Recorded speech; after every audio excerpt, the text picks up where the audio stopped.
Hi, my name is PJ Rushan, and this is my Live Again story. Um, so I grew up in Louisiana, um, born and raised. My father was a salesman at a major department store. My mother was an elementary school teacher. I have one younger brother. And 30 years into my father's job, he was diagnosed with an autoimmune disease, and that caused him to actually have to forced to retire from work and just go into disability. Now, this was really hard for the whole family. One, because my father instilled hard work in our family, and as years went by, things that he wished he could have done, he noticed that he could not.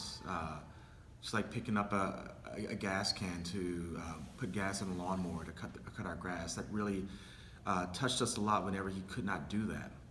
Um, Ultimately, my father passed away with some type of lung cancer.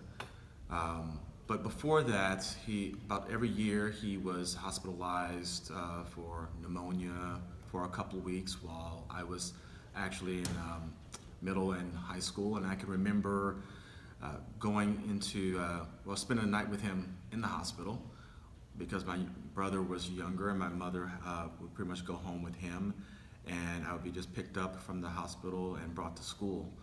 Um, some may say, and I may think, that that's one of the reasons why I went into medicine. There are other reasons, but more so now it's my Live Again story. Um, he, it actually touched me with everything that we have to go through and that makes us, and things that we pass along to our students, pass along to our patients.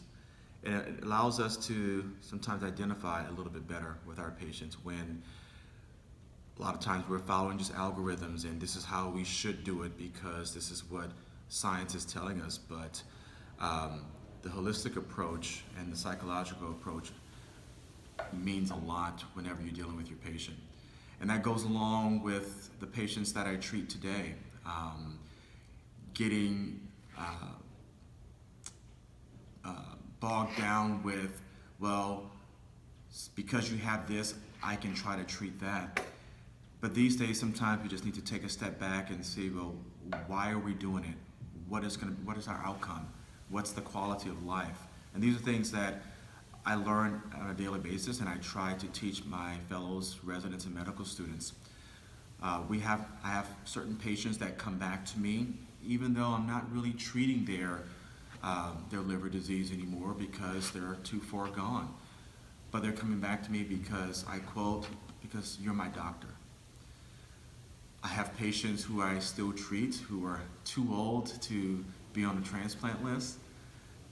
However, they're swimming 3 times a week and playing tennis every day and inviting me to their 85th birthday party where some of their peers who are in their 80s, 90s, retired physicians, are thanking me for keeping them alive. What I feel sometimes I'm keeping them alive is by being there for them.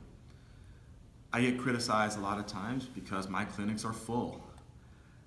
And I have my patients come back in for follow-up. Yearly follow-up, just to check up.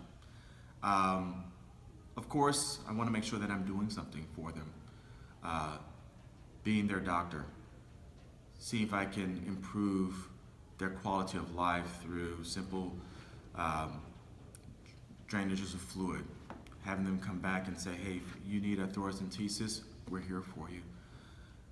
Again, we're doctors, and we need to dig within to bring out the best of ourselves, bring out the best for our patients, and also bring out the best for everyone around us.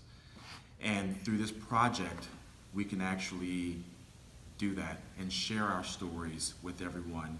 And by listening to other people's stories, I'm going to come back and give more. And that's just the way that we profess ourselves to medicine and profess ourselves to projects like this.